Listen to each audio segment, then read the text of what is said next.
All right, crew, what's up? And welcome to 21.3 and 21.4. We have a fun one here. It's going to be a fun end for our hand planners and our gyms and our athletes this week. So let's break it down. Let's start with our logistics from an affiliate perspective and how we can break down our class. We want to quickly understand that when we look at this, we have a strength and metcon. It can be a bit messy. So logistics, crowd control, room safety are going to be paramount.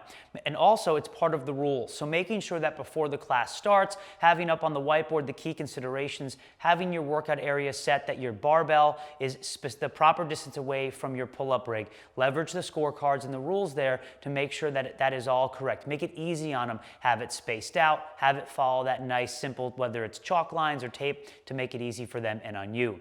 In the general warm-up, cover the weightlifting portion that we're going to see at the end. We're going to see that deadlift, the clean, the hang clean, and then we have the jerk. That's a great general warm-up. And again, what we want to make sure is that they're aware of the movement. You can even start to load up a little bit, but we don't have to go too much there. A lot of that there is to make sure that you're greasing the groove.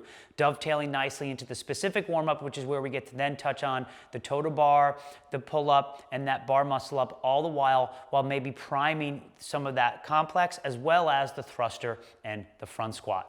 So that's going to be important, and also making sure that our judges or our other athletes in the class are aware that they're going to be responsible for their own time. That's a lot to make sure. So if you have stopwatches, that'll be important, but at least making sure they write down the time when they finish. We have the minute rest periods to remind them of, as well as the 7 minutes from as soon as they finish that third set in the metcon there. So a lot of logistics. Writing this down is going to be helpful, but also getting our athletes warm, but reverse engineering it, starting with the heavier lift and greasing the groove on skill, and then getting them prepped and ready for the workout.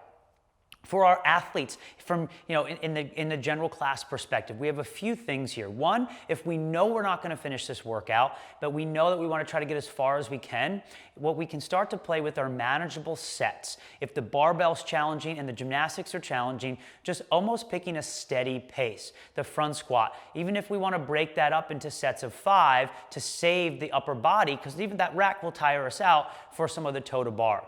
The toe to bar, thinking about fast sets of 2s or 3s even, right? Even singles, 1 drop down, 1 drop down.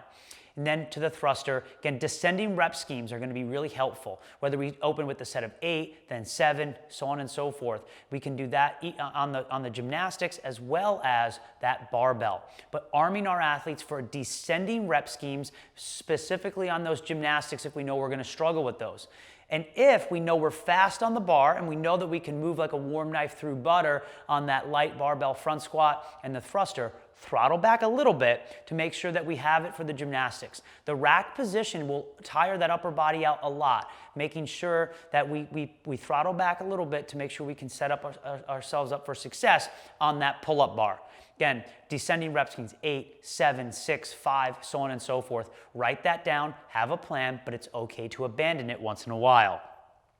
If the bar muscle up is going to be a sticking point, then this is your opportunity to hammer out those front squats and try to get as many bar muscle ups as you can, or get that first one. It's a really special opportunity in our class to let people do some cool stuff and to try it out. And again, make sure you have a safe area, make sure they're prepped up. But again, since we have that 15-minute time cap, it allows us to pump the brakes a little bit if it gets a little wild and crazy at the end. But let's give our athletes the opportunity to get that first toe to bar, to get that first chest to bar, or to get that first bar muscle up. The magic will happen on the gymnastic pull-up bar this weekend, so do not forget that.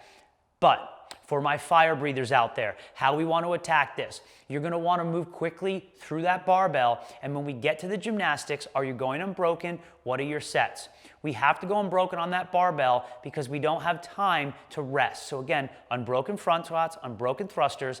If we need to take calculated breaks on the gymnastics, that's fine, but know where you'd like to break it up. For the toe to bar, if you want to go 15, 5, 5, 5, just have that plan, and that's going to help you out a lot. The chest to bar, same concept, descending rep schemes.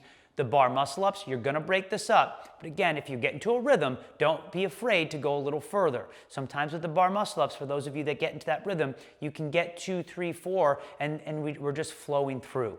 But if we lose the rhythm, our grip gets a little funky, come down, shake it out, rest less, get back up on that pull-up bar. Guys, this is a fun one. Then we have the lift. So once that's over, in the warm-up, we probably have want to warm up to that starting weight. Okay, so once we're done with that workout, we already have known where we're gonna start. So if you're gonna start at 225 pounds or 155 pounds, you've warmed up to that already. Give yourself a minute, a minimum of a minute from when you're done with this workout. Then catch your breath and hop onto that bar. Key considerations for the barbell here. One, we have to maintain that hook grip from that clean into the hang clean. So when we stand up from that clean, you want to get a little of a pop, get your elbows over the bar to get that thumb. If you can rebound it quickly, awesome. Most of that, it's going to be out of the cards. So regain it, get your shoulders back behind the bar, break the bar apart, elbow pits forward, and then bow. That's going to help you regain and keep pulling that chest up. Then from there, when we get to that jerk, you need to put your life into that bar. That's going to be important. The weight is going to feel a lot heavier and you're going to be exhausted. Take that deep breath and you need to go out, like Coach Bergner said, our CrossFit Olympic lifting specialist, be like a junkyard dog and give it all you have on that jerk. We do not want to fail the jerk after we've done all of that predicated lifting. The deadlift, the clean, the hang clean. Just jump and punch. Push your head through the window. Fast hands, fast feet. That's going to be your key today on that barbell. You're going to have an opportunity for 2, maybe 3 lifts. Be ready to change course based off how you feel, but I will promise you this, you will not feel good on the first weight. Get that weight under your belt, and then the second, and if you have an opportunity for the third, you will feel better. Your heart rate will come down. You'll switch gears from high heart rate Metcon to focused lifting. Have the belt ready. Put the change plates on under that, the first thing, so you're not messing around with it. Make sure your clips are on. Make sure your area is safe. This is going to be fun, but make sure that we're safe as well. Guys, this is an awesome way to end the Open this year. And again, set the PRs, get under some new weight, be smart, work hard, have fun, and we'll see you out there.